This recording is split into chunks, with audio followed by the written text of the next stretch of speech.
Praise God, hallelujah, glory to God Most High. Welcome to this Facebook page, The Voice of Freedom in God, where Jesus Christ is the Lord of Lords and the King of Kings. Hallelujah. Good evening, everyone, to all of our family here in Florida, especially here in Jacksonville, especially our families at the Elohim Bible Shed, Kuya Weldon, Ate Val, Kuya Christian, Virgie, and Sister Pucci, and and everybody. And we are grateful. Today is Wednesday, 6:59 p.m. here in Florida. Good morning, Mana Arceli. Welcome to this podcast. Praise the Lord. So it is April 16, 2025. So we are living what you call the golden era of America.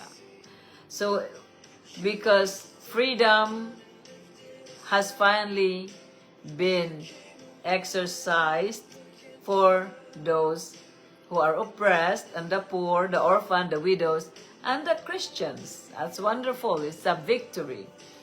So we are grateful that right now it is Holy Wednesday, and we're celebrating in Israel. They would be celebrating the Passover week.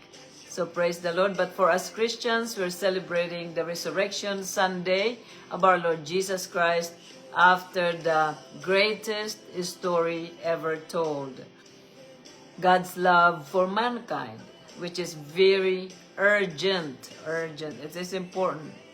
So welcome, Brother Daryl Benedict. Good morning. God bless you. And good afternoon. And also, welcome also to all those who have been following this podcast for the last 3 and something years, especially the Great Shepherd Church, Bishop Daniel Kundihizon, Pastor Mark, Pastor Jericho, and all our brothers and sisters in Christ of the Great Shepherd Church, especially all the pastors. There's so many of you, especially Pastor Ednalyn in Masbate, and also Pastor Danilo Salentes of Abdara. Praise the Lord. And also every single one of you know that that we are aware that we are working together for God's purpose.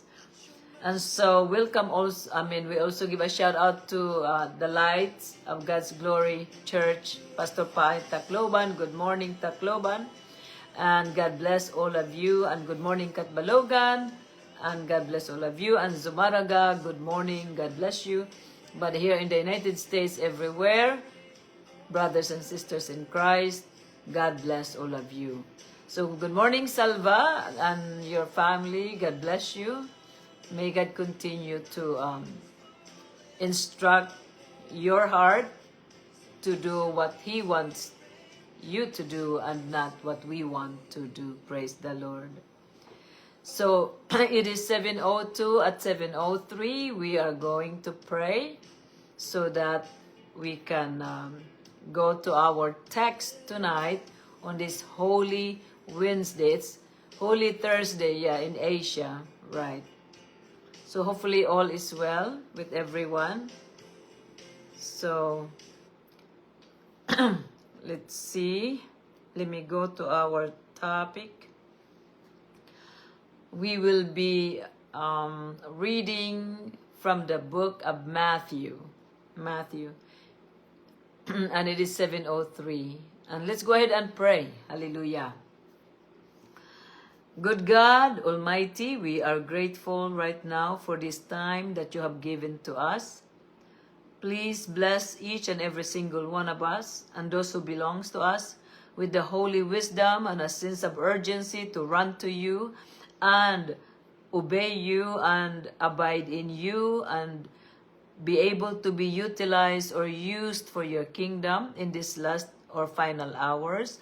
We pray, Lord, that you will continue to inspire the people to not be satisfied with being lukewarm or being cold, but desire to be hot and passionate for Christ Jesus and the kingdom of God. We pray for our loved ones. We pray for our relatives, near and far, our brothers and sisters in Christ, our neighbors. We lift them all up to you, Lord, that forgiving us of our mercy, may we continue to bring your gospel and your good news to others in obedience to your will. Help us to revere you and to declare your name powerful in our lives by the things that we exercise in our lives according to our faith. Bless us now, Father God, as we enjoy the text that you have given to us. Feed us with the bread from heaven. Lead us into all truth and govern our mind, our hearts, and soul, that our thoughts will become your thoughts and our ways become your ways, become our ways, and that we will be humble enough, Lord, to acknowledge where we are when it comes to your thoughts and ways, and that repent accordingly. In Jesus Christ's holy name we pray. Amen and amen. Praise the Lord. Hallelujah.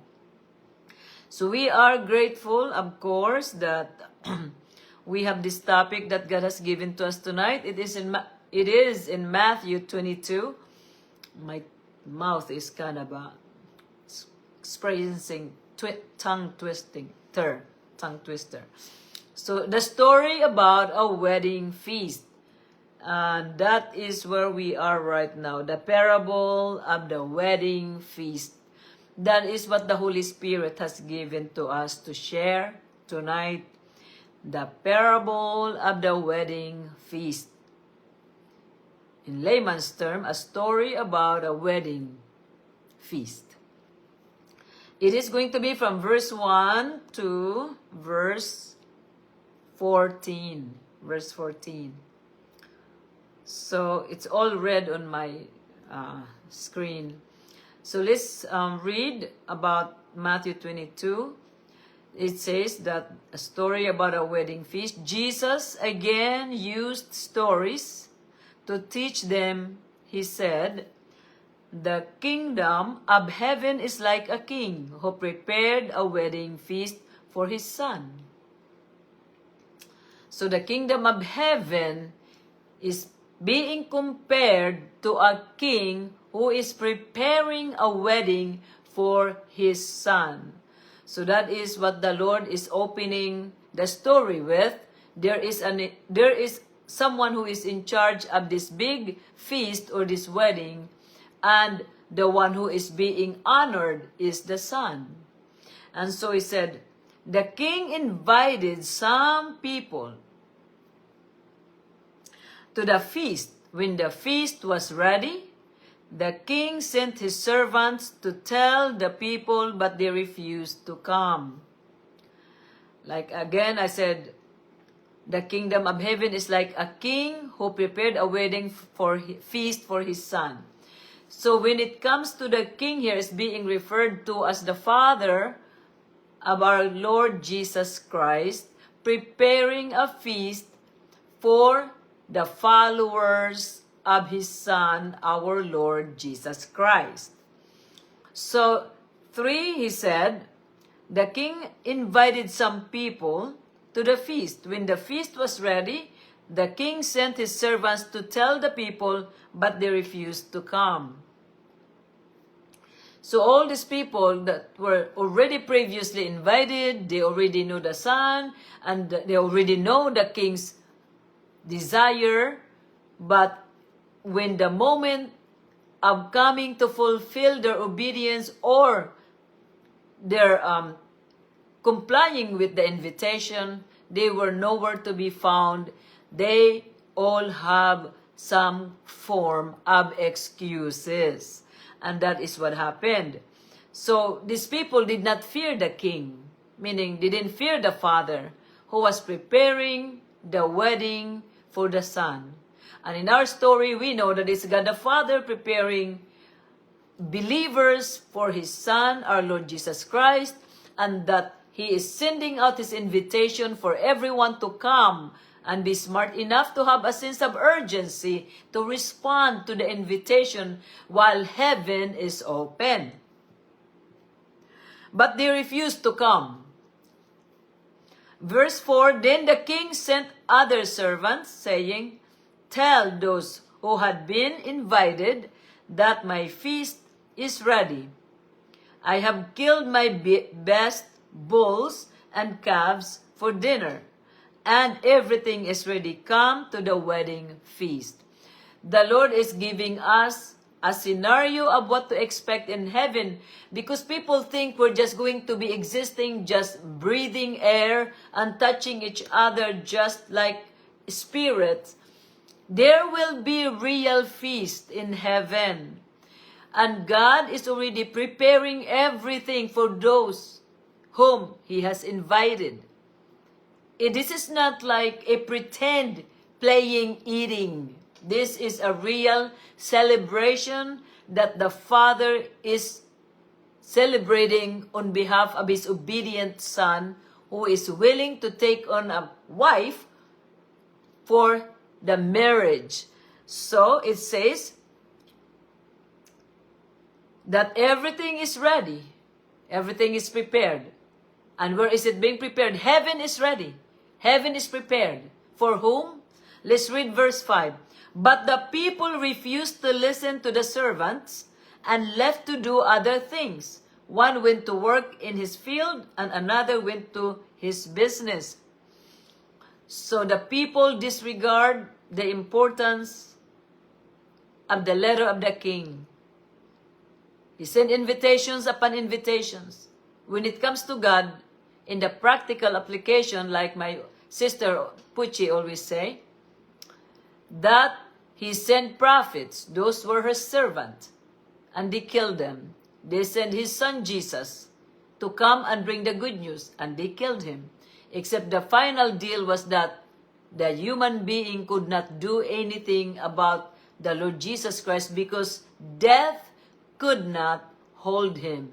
The grave could not imprison Him, because He willingly surrendered Himself, and He can willingly raise Himself with the life that God has granted Him.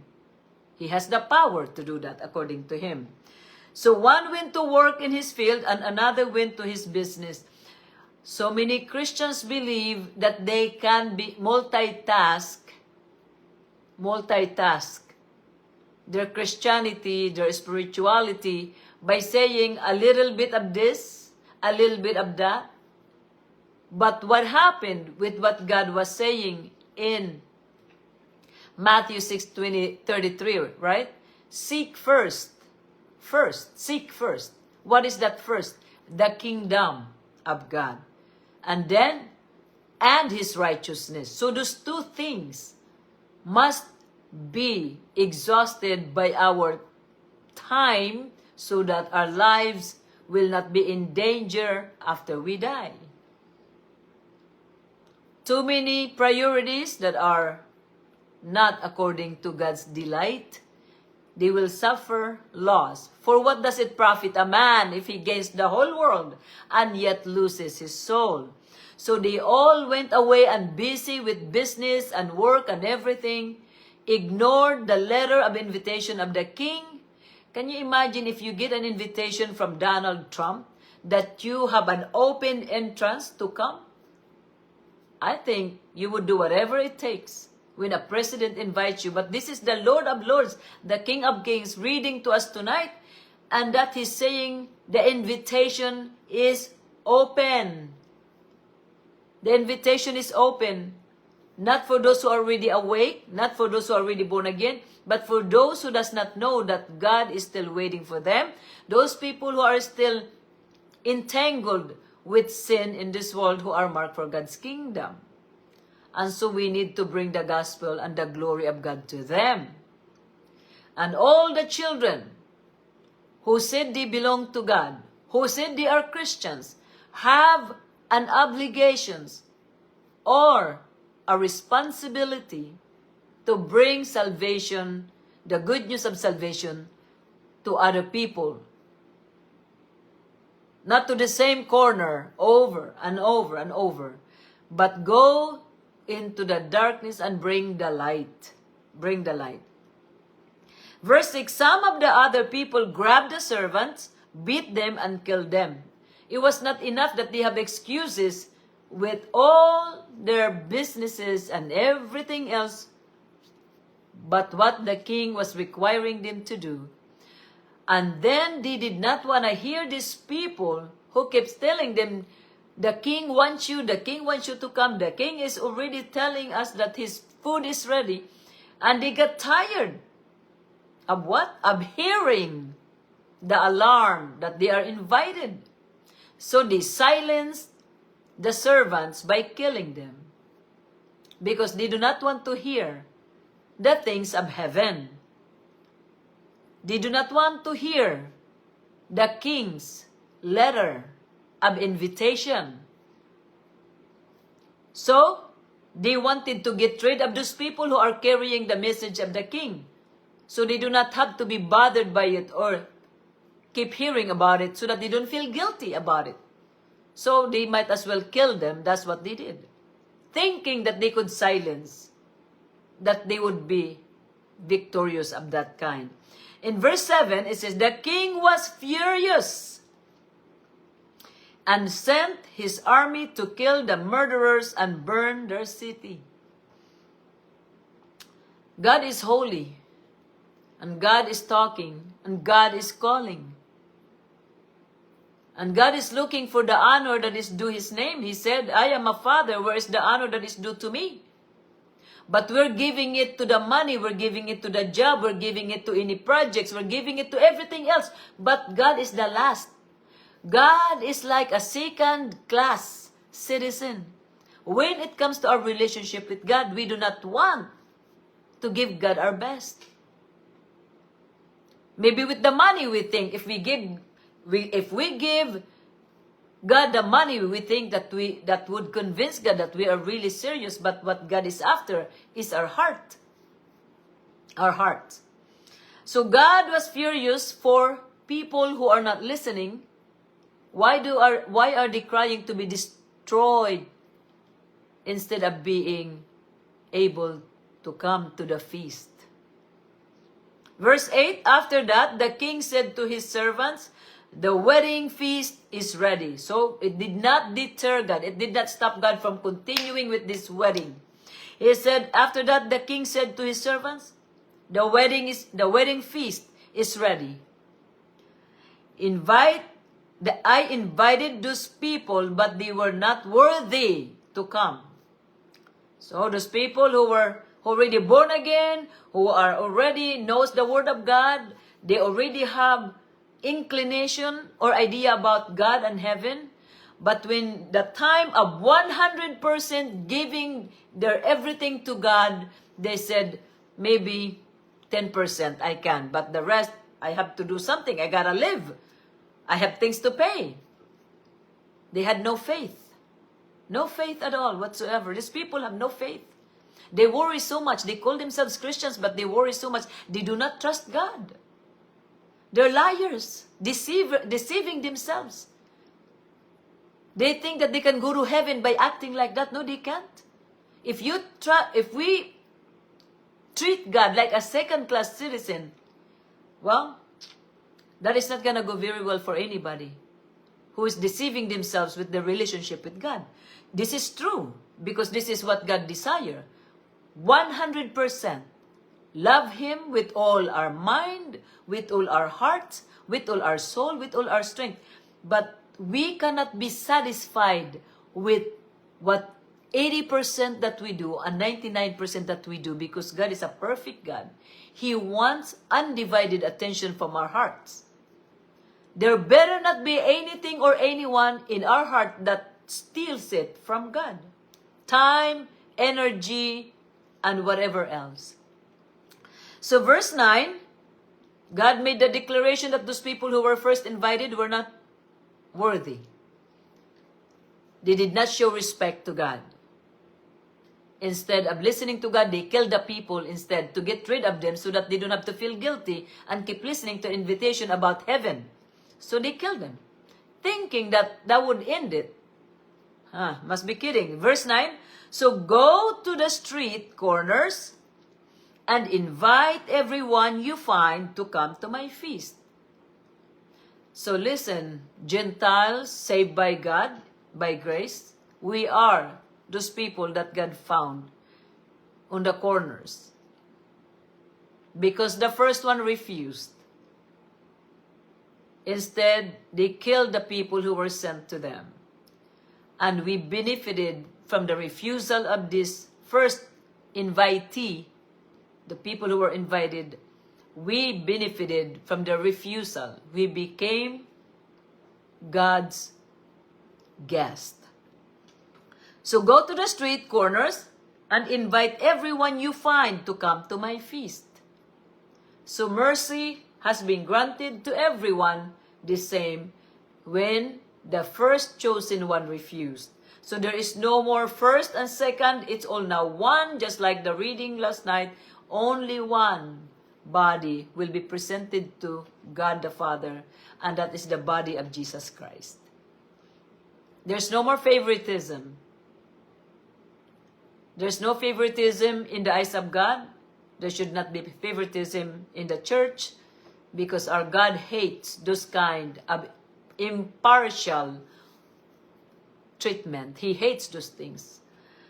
So go to the street corners and invite everyone you find to come to my feast. God is very generous.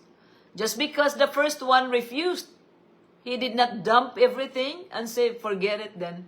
No, we were given the opportunity to be part of that plan. We are to be grateful. We are to be thankful that because the first children refused, we were given mercy to be invited into the house of God. The audacity of human being to make God wait, to make God suffer because they do not want to listen and hear, it's not going to go very well for anybody. Verse 10, so the servants went into the streets and gathered all the people they could find, both good and bad, and the wedding hall was filled with guests. That is our job. It is now our job. It's not only the job of the pastors and the evangelist and the star leader in the church. It's not.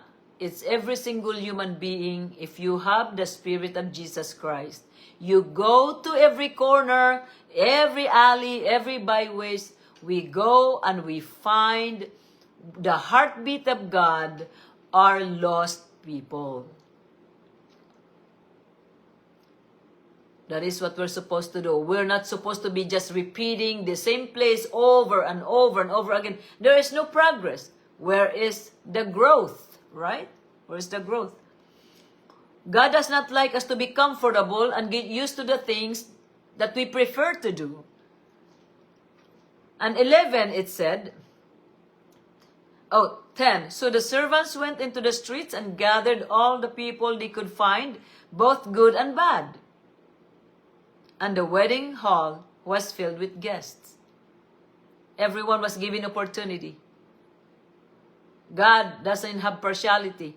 So good and bad, He invited them, but there was, of course, a proclamation to them what they have to do to come into the kingdom. 11.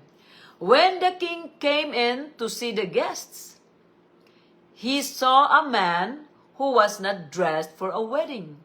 Just don't forget this part. The person made it into the banquet hall. The person already seated at this table. Person made it. He saw the eclecticness and the fanciness of heaven and the table and the food and everything.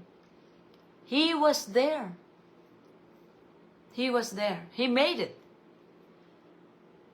The king said, but the problem is that when the king came in to see the guest, he saw a man who was not dressed for a wedding. So a very bad person disregard the ethics or the code, the dress code of how to enter into the wedding banquet. Properly dressed is a requirement.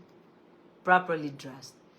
And if you ask, so how do I dress to enter into the banquet hall of God? Through the righteousness of the Lord Jesus Christ. And how do you obtain? Of course, I'm not talking to those who are already awake and those who already hear God and those who believe in God. I'm talking about maybe in the future or someone might not comprehending yet. Just by accepting the blood of Jesus Christ to be put on the doorpost of your heart so that the condemnation of death, judgment will pass you by. So you have to accept the suffering of Jesus Christ into your life, that it was your sin and my sin that caused him death. Because the penalty of sin is death. And death was the only thing that satisfied the heart of God. But when it used to be the death of animals, it never stopped sin. Because it was impartial and imperfect. So when the last one was sent to us, in the last days, the last one was given. When the worst sin of the world came, the best gift came. Hebrews, you can read that in Hebrews. Jesus Christ, the Son of God, was the ultimate and final servant sent to us. But except this one is the final offering, who would give his life for the sinful people. And so, why was it acceptable? Because he was without stain, he was without spot, he was without blemish, he was a perfect lamb. So how do you enter the kingdom of heaven? By having all the characteristics that I mentioned to you, by accepting the Lord Jesus Christ to come into your life and make him or let him be the Lord, God and Redeemer of your life, your Savior. We mentioned that last night. What does it look like to make him Lord, Redeemer, and Savior, and God? It means that you're smart because you turn over all your keys into the hands of the Lord Jesus Christ. Turning over your keys to the Lord Jesus Christ sends a signal that you fully trust him and his plan. That is important. How do you do that in daily life? You say, Lord Jesus, have mercy upon me. Forgive me of my sins. Have mercy on my soul. Let me be what you want me to be and use me for your glory. Transform me. Make me new. Help me not to be a liar, a gossiper. If I am going to be in your kingdom, let me become what you want me to be. Do not be satisfied with garbage. Don't be satisfied with lukewarmness or things that you're not even acknowledging that your heart has discontent. You have to rebuke that. It's important that we don't neglect our house. This is our house. And Jesus is supposed to live in this house. And he's supposed to be king. It means he calls the shots. Meaning, he is the one who says, you can only go this far. Or, your works are not satisfying to me. It is not yet perfect. He can say those things because he knows all things. So beware of neglecting and minimizing the importance of Jesus Christ in our lives, thinking that mediocre is good enough. It's not. And then what did the owner of the feast do when he saw the person was not properly dressed for the wedding? Of course, the owner came to that person and approached the person and said in verse 12, the king said, friend, how were you allowed to come in here? You are not dressed for a wedding. But the man said nothing. We must be good workers. We must be good workers. We must not allow sin to pass us by without letting people know that there is certain standard, holy standard in the kingdom of God. How did he was able to pass through without the people who were witnessing to him to tell him, this is what you must do, unless he neglected all that and thinking that his good works will save him when he meets God in heaven. He would have to outdo the work of Jesus Christ for his work to be validated and accepted. But he is an imperfect person. He could never outdo the work of Jesus Christ on the cross. That is an insult. Insult. The only thing that God is asking on this Holy Week is for people to give all the keys of your lives to Him. It's about time. Today is important to begin anew. It's important. Tomorrow you might die. You might not be present. Today is the only day that you need to make that commitment. We must be 100% committed to Jesus Christ.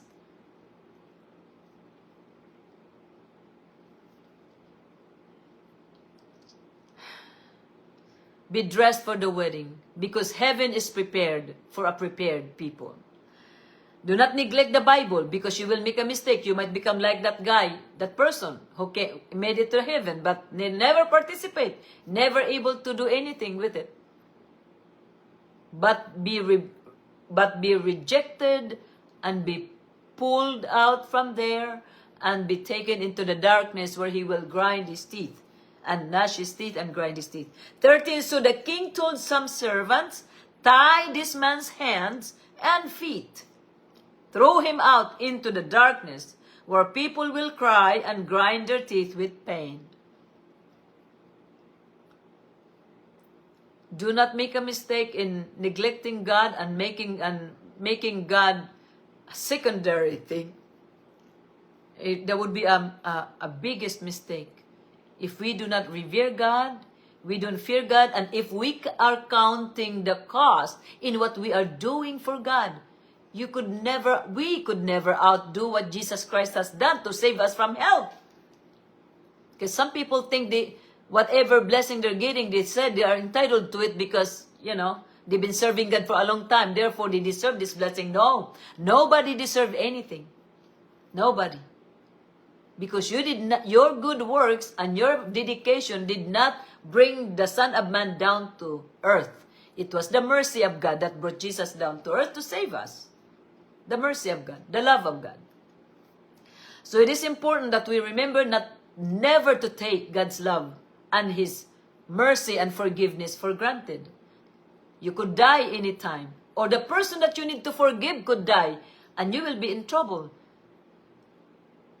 Forgive, let go, love as hard as you can, even when people are not deserving. That's what Jesus did for you and for me. So we pay it forward. And the last verse is, it said, because the outcome is very sad, it's very scary. He said, so the king told some servants, tie this man's hands and feet, threw him out into the darkness, where people will cry and grind their teeth with pain. Why? Because of the regrets. Regrets. You saw heaven, but you could not touch it, you could not participate in it, you could not enjoy it. But then, the memory of the past God will allow to play in your mind. How many times God was knocking and giving people opportunity upon opportunity. Come, be saved, repent of your sin. But people take God for granted. Did not respect God's word and His truth. We must convey that to the people, to other people, when we are trying to reach them for the gospel. Do not mock God. 14. Yes, many are invited, but only a few are chosen. Many are invited, but few are chosen. How do you get chosen? You are chosen by God. Because we did not choose God, God chose us. But how we respond, how we perform, whether we take God for granted, or we disrespect Him, or dishonor Him, or misrepresent Him, that free will is still intact. So we have to be careful to watch out our lives, that we are not too arrogant or too proud just because we're too busy for the kingdom of God. You could, I'm telling you, you could make the dead come back to life. You could preach to the whole world. If you have not love, you are still nothing. Love conquers all, and love suffers long. Love never envies. And that is very important. That is our topic tonight. It says, the story about a wedding feast. This is an invitation. It sounds very scary. It's even scarier after you die if you're not going to end up in paradise. Eternity in hell is not something to be make fun of. May the Lord bless you. May the Lord keep you. May the Lord make His face to shine upon you and be gracious to you. And may the Lord turn His countenance towards you and give you peace. In Jesus' holy name we pray. Amen. We are grateful to God once again. Victorious Wednesday. And lots of prayer for me for clarity and courage and strength to do the necessary thing to hear God's instruction. I need prayer. And I thank you so much for helping me to pray for me, for my direction, for my soul. So thank you so much for being present tonight. May you be eternally blessed with more revelations and more clarity, and especially with the truth that comes from the Holy Spirit. Thank you, Masida, for watching. Say hello to Kelly, to Mark, and Kelly's mom. And thank you so much also, Manini, God bless, and Kuya AJ, and everybody else, God bless. And thank you, Mana Arceli, God bless, God bless. Thank you also, Salva, God bless you, God bless your whole households. May God continue to refine all your households for His glory.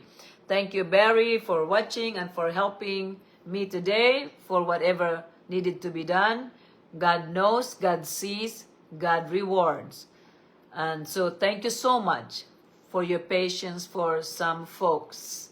Thank you so much also for Brother Daryl Benedict. God bless you. God bless your family near and far. I pray that whatever you're praying for, may God continue to look after your situation, and may God continue to bless your heart. Thank you so much also for Anna Dadolia. God bless you, Iday. God bless you. May God make it clear to you what is your purpose and what is God's plan for you in this life, because our lives are very important to God. It's only God that matters. Tomorrow we could die. So we just want to hear God and obey His command, because He loves us. He wants to be with us, but we must be willing also to read the Holy Scripture to get our instruction and formula in this life. Thank you so much also for so much. Thank you so much for anyone else I'm missing, Masida? God bless you, Anna Marie. Pastor Edna Lynn Cabarles, she is taking care of the new church in San Fernando, Masbate. She is taking care of the flock, especially the children. God bless you, Pastor Edna Lynn. I pray that you will be always joyful in teaching the children. Eternity is too long to live wrong. Praise the Lord. Hallelujah. Thank you so much also for what's in here. Thank you so much, Mary Ann Papuna. Mian, good morning. Good morning to you. Kumusta na lang kanda imo nanay mo tatay, ngan imo kabugtuan. Kan Mark, God bless you guys. Continue to read your Bible and disciple other people. Thank you so much, and also thank you so much for what's in here.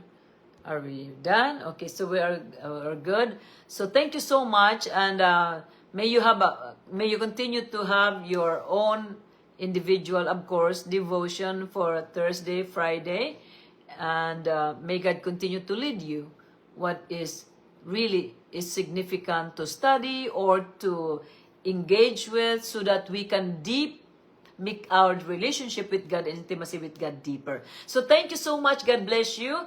And we'll see you here next time. If not here in heaven, remember Jesus Christ truly does love you. God bless you.